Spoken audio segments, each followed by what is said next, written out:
The power of FC Barcelona. Welcome to Focus. My name is Ray Lalonde, frequent collaborator on RDS and across Quebec on Cogeco Radio. I'm a sports business analyst and keynote speaker and consultant, and this is Focus, my daily podcast that deals with the business of sports. Here we go. I've been waiting to talk to you about this for a couple weeks, and I thought this was a great moment because last weekend, El Clásico took place between Barcelona and Madrid. Now that has to be the greatest rivalry in sports on earth. No question about it. Because not only are they two of the most valuable franchises, they have an incredible history against each other. There is intensity, there's emotion, there's blood. There's everything you can expect in a rivalry, and they play each other 2-3 times a year depending on the Champions League. So last week, Barcelona 5, Madrid 1. That was a shocker, and that was also one of the rare games that was a blowout. Now, Barcelona didn't have Messi on top of this, but Luis Suarez scored 3 goals, and Barcelona took over. Now, why is Madrid a little bit more vulnerable this year? Well, the Real lost, obviously, Ronaldo, who's gone to Juventus, and that's a big loss, and he hasn't been replaced.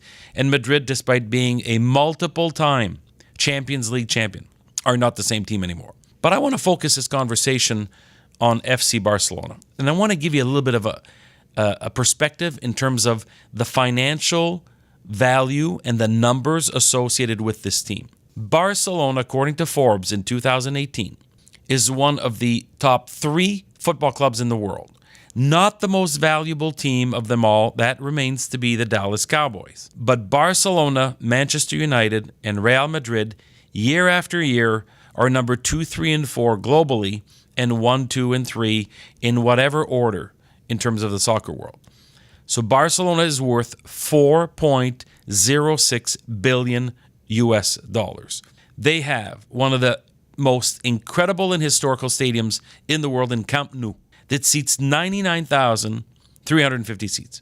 But on the social media front, Barcelona is a tremendous force globally. 148 million followers on the 3 most important social media platforms: Facebook, Twitter, and Instagram, in whatever order. But on top of that, Messi has 40 million followers on Instagram and 131 million in total for Lionel Messi. Not quite as high as Ronaldo, but Ronaldo plays in Italy right now. And Luis Suarez has 35 million followers on Instagram. So this is an impressive number of social media connections and fan engagements around the world for this incredible brand that is FC Barcelona. I want to also give you another number that's appealing. Incredible. Nike is the manufacturer, the producer of the FC Barcelona jersey, and they pay them, listen to this, $116 million a year to produce the jersey. They're not the main logo on the jersey.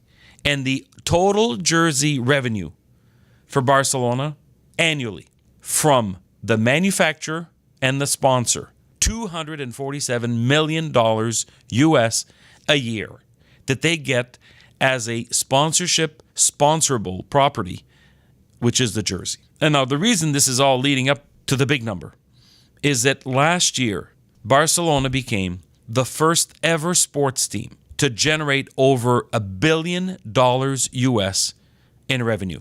$1.05 billion actually in revenues for the 17-18 fiscal year. Now, their EBITDA, earnings before interest and taxes and depreciation, all of that, was $204 million US. Basically, that's your net income or your profit. The net profit at the end of all of this was $15 million.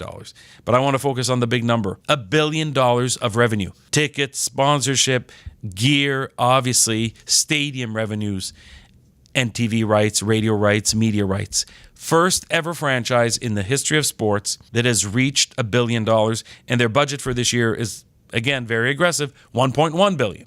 So hoping that they're going to make an extra $95 million. Now that's pretty symbolic of the strength of their brand, of the popularity of soccer globally. Barcelona, Manchester United, Real Madrid, and others like Liverpool and Chelsea and Bayern Munich are global brands. And we think that in North America, Our hockey team is popular. Of course it is in the 15 or 20 hockey markets. But Barcelona and Madrid and those other brands are global brands.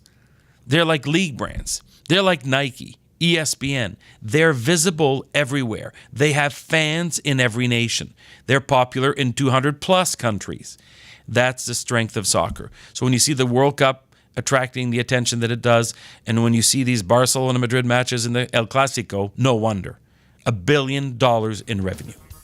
You're listening to Focus. Follow me on Twitter at RealRayLalonde. And share the podcast, please, and the links with friends and family. You can listen to all of the podcasts on SoundCloud or YouTube. Thanks for being there. I'm Ray Lalonde. Talk to you soon.